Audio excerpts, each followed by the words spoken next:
ಎಲ್ಲರಿಗೂ ನಮಸ್ಕಾರ. ಇವತ್ತು ಉತ್ತರ ಕರ್ನಾಟಕ ಸ್ಪೆಷಲ್ ಅಂಟಿನುಂಡೆ ಮಾಡೋದನ್ನು ನೋಡೋಣ. ಈ ಅಂಟಿನುಂಡೆ ನನಗೆ ಅಮ್ಮ ಹೇಳ್ಕೊಟ್ಟಿದ್ದು, ಅಮ್ಮಂಗೆ ಅಜ್ಜ ಹೇಳ್ಕೊಟ್ಟಿದ್ದು. ಈ ಅಂಟಿನುಂಡೆಯಲ್ಲಿ ಬೆಲ್ಲದ ಪಾಕ ತುಂಬ ಇಂಪಾರ್ಟೆಂಟ್. ಪಾಕ ಮಾಡೋದು ಕಷ್ಟ ಏನೂ ಇಲ್ಲ, ಆದರೆ ಡ್ರೈ ಫ್ರೂಟ್ಸ್ ಕಟ್ ಮಾಡೋಕ್ಕೆ ಮತ್ತು ಕೊಬ್ಬರಿ ತುರಿಯೋಕ್ಕೆ ಟೈಮ್ ತೊಗೊಳುತ್ತೆ. ಸ್ಲೋಲಿ ಒಂದು ದಿನ ಡ್ರೈ ಫ್ರೂಟ್ಸ್ ಕಟ್ ಮಾಡಿ ಇಟ್ಕೊಂಡು ಇನ್ನೊಂದು ದಿನ ಕೊಬ್ಬರಿ ತುರಿದಿಟ್ಕೊಂಡ್ರೆ ಈಸಿ ಆಗುತ್ತೆ. ಅಂಟಿನುಂಡೆ ಮಾಡೋದಕ್ಕೆ ಕಷ್ಟ ಏನೂ ಇಲ್ಲ. ಹಾಗಾದರೆ ಬನ್ನಿ ಸ್ಟೆಪ್ ಬೈ ಸ್ಟೆಪ್ ಟಿಪ್ಸ್ ಜೊತೆಗೆ ಅಂಟಿನುಂಡೆ ಹೇಗೆ ಮಾಡೋದಂತ ನೋಡೋಣ. ಮೊದಲು 2.5 ಟೇಬಲ್ ಸ್ಪೂನ್ನಷ್ಟು ಗಸಗಸೆನ ಬಾಣಲೆಗೆ ಹಾಕಿ ತುಪ್ಪ ಹಾಕ್ದೇ ಸಣ್ಣ ಉರಿಯಲ್ಲಿಟ್ಟು ಹುರಿಬೇಕು. ಗಸಗಸೆ ಹುರಿಯೋಕ್ಕೆ ಸ್ವಲ್ಪ ಟೈಮ್ ತಗೊಳುತ್ತೆ. ಹುರಿತಾ ಕಲರ್ ಚೇಂಜ್ ಆಗ್ತಾ ಕಂದು ಬಣ್ಣಕ್ಕೆ ಬರುತ್ತೆ. ಗಸಗಸೆನ ಹುರಿಯೋಕ್ಕೆ 6ರಿಂದ 8 ನಿಮಿಷನಾದರೂ ಬೇಕಾಗುತ್ತೆ. ಗಸಗಸೆ ಅಂಟಿನುಂಡೆಗೆ ರುಚಿ ಕೊಡುತ್ತೆ. ಗಸಗಸೆ ಬೇಡ ಅಂದರೆ ಸ್ಕಿಪ್ ಮಾಡ್ಬೋದು, ಹಾಕಿದರೆ ತುಂಬ ರುಚಿಯಾಗಿರುತ್ತೆ. ನೋಡಿ, ಇಷ್ಟು ಹುರಿದ್ರೆ ಸಾಕು. ಈ ಹುರಿದ ಗಸಗಸೆನ ಒಂದು ಮಿಕ್ಸಿಂಗ್ ಬೌಲ್ಗೆ ಹಾಕ್ತಿದ್ದೀನಿ. ಅದೇ ಬಾಣಲೆಗೆ 1.5 ಟೇಬಲ್ ಸ್ಪೂನ್ನಷ್ಟು ತುಪ್ಪ ಹಾಕಿ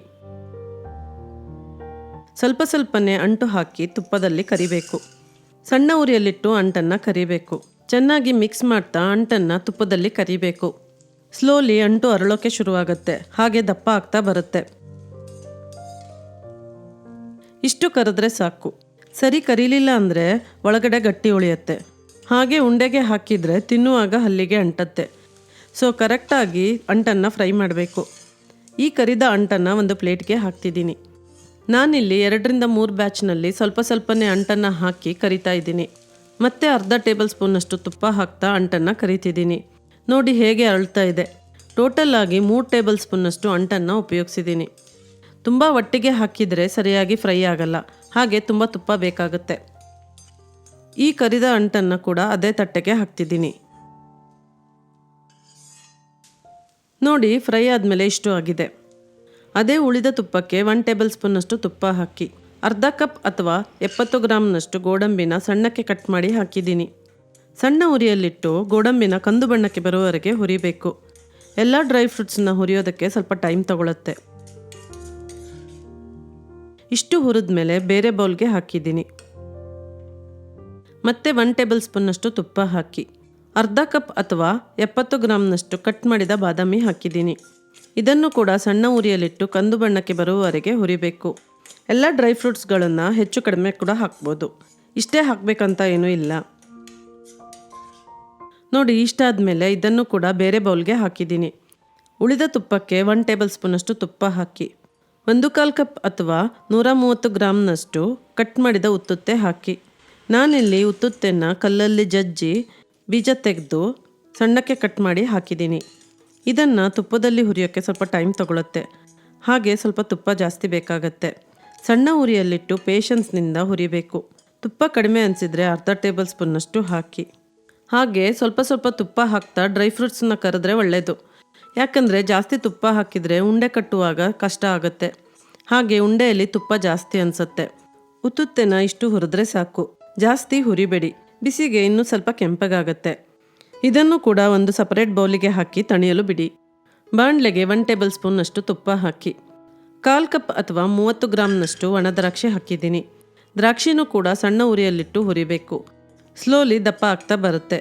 ಎಲ್ಲ ಹುರಿದ ಪದಾರ್ಥಗಳನ್ನು ಒಂದರ ಮೇಲೊಂದು ಹಾಕಿದರೆ ಬಿಸಿಗೆ ಜಾಸ್ತಿ ಕೆಂಪಗಾಗುತ್ತೆ. ಬೇಕಾದರೆ ಒಂದು ದೊಡ್ಡ ತಟ್ಟೆಯಲ್ಲಿ ಎಲ್ಲ ಒಂದರ ಪಕ್ಕ ಒಂದನ್ನು ಹಾಕಿ ತಣಿಯಲು ಬಿಡಿ. ದ್ರಾಕ್ಷಿನ ತುಂಬ ಕೆಂಪಗೆ ಹುರಿಬೇಡಿ. ಇಷ್ಟಾದಮೇಲೆ ಒಂದು ಬೌಲ್ಗೆ ಅಥವಾ ಪ್ಲೇಟಿಗೆ ಹಾಕಿ ಅದೇ ಬಾಣಲೆಗೆ 1 ಟೇಬಲ್ ಸ್ಪೂನ್ನಷ್ಟು ತುಪ್ಪ ಹಾಕಿ 2.5 ಟೇಬಲ್ ಸ್ಪೂನ್ನಷ್ಟು ಅಳವೆ ಬೀಜ ಹಾಕಿದ್ದೀನಿ. ಅಳವೆ ಬೀಜ ಎಲ್ಲ ಡಿಪಾರ್ಟ್ಮೆಂಟ್ ಸ್ಟೋರ್ಸ್ನಲ್ಲಿ ಸಿಗುತ್ತೆ, ಸಿಗಲಿಲ್ಲ ಅಂದರೆ ಸ್ಕಿಪ್ ಮಾಡಿ. ಅಳವೆ ಬೀಜ ಹುರಿತಾ ದಪ್ಪ ಆಗಲ್ಲ. ಸಣ್ಣ ಉರಿಯಲ್ಲಿಟ್ಟು 2ರಿಂದ 3 ನಿಮಿಷ ಹುರಿದ್ರೆ ಸಾಕು.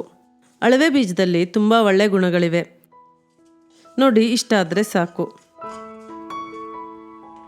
ನಾನಿಲ್ಲಿ ಸ್ವಲ್ಪ ಕೊಬ್ಬರಿನ ಬೆಚ್ಚಗಾಗುವಷ್ಟು ಹುರಿತಾ ಇದ್ದೀನಿ. 5.5 ಕಪ್ ಅಥವಾ 400 ಗ್ರಾಮ್ನಷ್ಟು ತುರಿದ ಕೊಬ್ಬರಿನ ಬಾಣಲೆಗೆ ಹಾಕಿ. ನನಗೆ 400 ಗ್ರಾಮ್ ಕೊಬ್ಬರಿಗೆ ಅಷ್ಟೇ ತುರಿ ಸಿಕ್ಕಿದೆ. ಎಲ್ಲ ಪದಾರ್ಥಗಳನ್ನು ಹುರಿದ ಬಾಣಲೆಯಲ್ಲೇ ಕೊಬ್ಬರಿನ ಕೂಡ ಹುರಿತಾ ಇದ್ದೀನಿ. ತುಪ್ಪ ಹಾಕ್ದೇನೆ ಕೊಬ್ಬರಿನ ಹುರಿಬೇಕು. ಸ್ವಲ್ಪ ಬೆಚ್ಚಗಾದರೆ ಸಾಕು. ಕೊಬ್ಬರಿ ತುಂಬ ದೊಡ್ಡ ತುರಿ ಇರಬಾರ್ದು, ಹಾಗೆ ತುಂಬ ಸಣ್ಣಕ್ಕೇನು ತುರಿಬೇಡಿ. ಮೀಡಿಯಮ್ ಸೈಜ್ ತುರಿ ಇದ್ದರೆ ಉಂಡೆ ಚೆನ್ನಾಗಿ ಬರುತ್ತೆ, ತಿನ್ನುವಾಗ ಕಷ್ಟ ಅನಿಸಲ್ಲ. ಬೆಚ್ಚಗೆ ಮಾಡೋದ್ರಿಂದ ಕೊಬ್ಬರಿ ಸ್ವಲ್ಪ ಸಾಫ್ಟ್ ಅನಿಸುತ್ತೆ, ಹಾಗೆ ಉಂಡೆ ಬೇಗ ಕೆಡಲ್ಲ. ನೋಡಿ, ಈ ಥರ ಕೈಯಲ್ಲಿ ಹಿಡಿಯುವಷ್ಟು ಬೆಚ್ಚಗಾದರೆ ಸಾಕು. ಈಗ ಹುರಿದ ಹಾಗೆ ಕರಿದ ಪದಾರ್ಥಗಳನ್ನು ಮಿಕ್ಸ್ ಮಾಡಬೇಕು. ಗಸಗಸೆ ತೆಗೆದಿಟ್ಟ ಮಿಕ್ಸಿಂಗ್ ಬೌಲ್ಗೆ ಹುರಿದ ಕೊಬ್ಬರಿನ ಹಾಕ್ತಿದ್ದೀನಿ. ಕರೆದು ತೆಗೆದಿಟ್ಟ ಅಂಟನ್ನು ಸ್ವಲ್ಪ ಕೈಯಲ್ಲಿ ಪುಡಿ ಮಾಡಿ ಹಾಕಿ. ನೋಡಿ ಎಷ್ಟು ಗರ್ಗರಿಯಾಗಿದೆ. ತುಂಬ ಪುಡಿ ಮಾಡಬೇಕಾಗಿಲ್ಲ. ಕೈಯಲ್ಲಿ ಎಷ್ಟು ಸಿಗುತ್ತೋ ಅಷ್ಟು ಪುಡಿ ಮಾಡಿ ಮಿಕ್ಸ್ ಮಾಡಿ.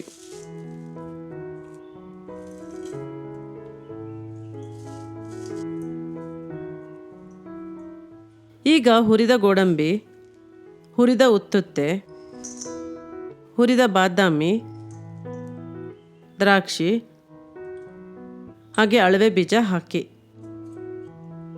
1.5 ಟೀ ಸ್ಪೂನ್ನಷ್ಟು ಏಲಕ್ಕಿ ಪುಡಿ ಹಾಕಿ.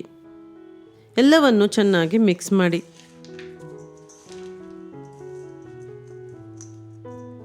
ಈ ಮಿಕ್ಸ್ ಮಾಡಿಟ್ಟ ಪದಾರ್ಥಗಳನ್ನು ಸೈಡ್ಗೆ ತೆಗೆದಿಡಿ.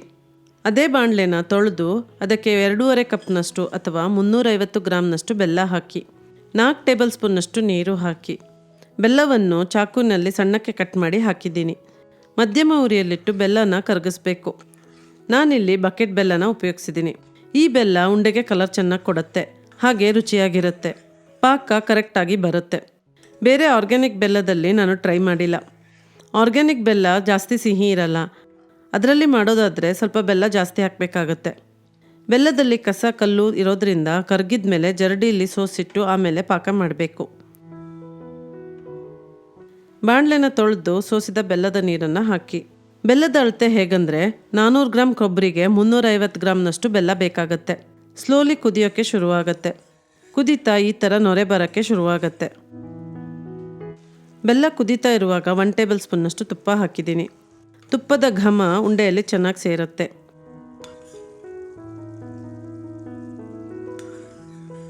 ಚೆನ್ನಾಗಿ ಕುದಿಸ್ತಾ 8 ನಿಮಿಷ ಆದಮೇಲೆ ಪಾಕನ ಚೆಕ್ ಮಾಡಬೇಕು. ಒಂದು ಬೌಲ್ನಲ್ಲಿ ಸ್ವಲ್ಪ ನೀರು ಹಾಕಿ 3 ರಿಂದ 4 ಹನಿ ಬೆಲ್ಲದ ಪಾಕ ಹಾಕಿ. ಈ ಥರ ಕೈಯಲ್ಲಿ ಮಿಕ್ಸ್ ಮಾಡಿ ನೋಡಿ. ಇದು ಇನ್ನೂ ನೀರಾಗಿ ಕೈಗೆ ಅಂಟ್ತಾ ಇದೆ, ಅಂದರೆ ಪಾಕ ಇನ್ನೂ ಆಗಿಲ್ಲ ಅಂತ. ಸಣ್ಣ ಉರಿಯಲ್ಲಿಟ್ಟು 2 ನಿಮಿಷ ಕುದ್ಮೇಲೆ ಮತ್ತೆ ಚೆಕ್ ಮಾಡಿ.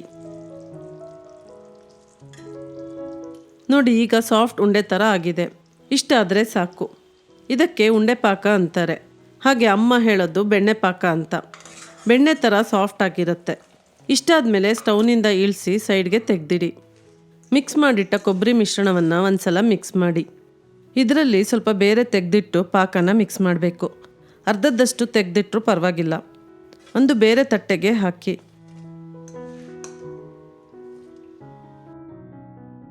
ಈಗ ಉಳಿದ ಮಿಶ್ರಣಕ್ಕೆ 2 ರಿಂದ 3 ಸೌಂಟ್ನಷ್ಟು ಬಿಸಿ ಪಾಕ ಹಾಕಿ ಮಿಕ್ಸ್ ಮಾಡ್ತಿದ್ದೀನಿ.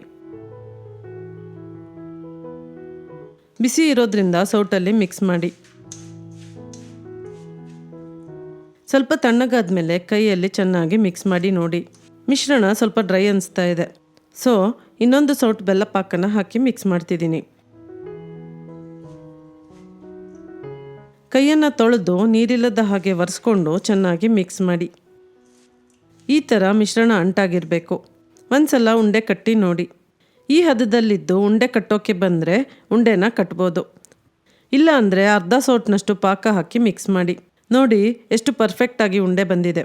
ನಾವು ಸಣ್ಣೋರಿದ್ದಾಗ ನಾಗರ ಪಂಚಮಿಗೆ ಪ್ರತಿ ವರ್ಷ ಅಮ್ಮ ಈ ಅಂಟಿನುಂಡೆನ ಮಾಡ್ತಾಯಿದ್ರು. ನಾನು ಹುಟ್ಟಿದ್ದು ದಕ್ಷಿಣ ಕನ್ನಡದಲ್ಲಿ, ಆದರೆ ಬೆಳೆದಿದ್ದು ಹಾವೇರಿ, ಹುಬ್ಬಳ್ಳಿಯಲ್ಲಿ.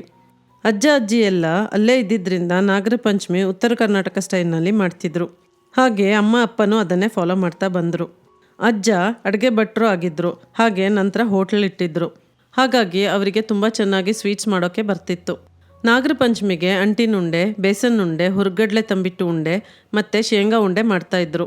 ಆದರೆ ಕುಂದಾಪುರ, ಉಡುಪಿ ಕಡೆ ನಾಗರ ಪಂಚಮಿಗೆ ಅಕ್ಕಿ ಹಲ್ವಾನ ಮಾಡ್ತಾರೆ. ಇವೆಲ್ಲ ಹೇಳ್ತಾ ಸ್ವಲ್ಪ ಉಂಡೆನ ಕಟ್ಟಿದ್ದಾಯಿತು. ಹಾಗೆ ಅದೇ ರೀತಿ ಉಳಿದ ಮಿಶ್ರಣದಲ್ಲಿ ಕೂಡ ಉಂಡೆನ ಕಟ್ಟಿದೆ. ಪಾಕ ಇಷ್ಟು ಉಳಿದಿದೆ. ಸ್ವಲ್ಪ ಗಟ್ಟಿ ಅನಿಸ್ತಾ ಇದೆ. ಒಲೆ ಮೇಲಿಟ್ಟು ಸ್ವಲ್ಪ ಬಿಸಿ ಮಾಡಿದರೆ ನೀರಾಗುತ್ತೆ. ಉಳಿದ ಕೊಬ್ಬರಿ ಮಿಶ್ರಣವನ್ನು ಅದೇ ಬೌಲ್ಗೆ ಹಾಕಿ. ಉಳಿದ ಪಾಕ ಸ್ವಲ್ಪ ಸ್ವಲ್ಪನೇ ಹಾಕ್ತಾ ಮಿಕ್ಸ್ ಮಾಡಿ ನೋಡಿ.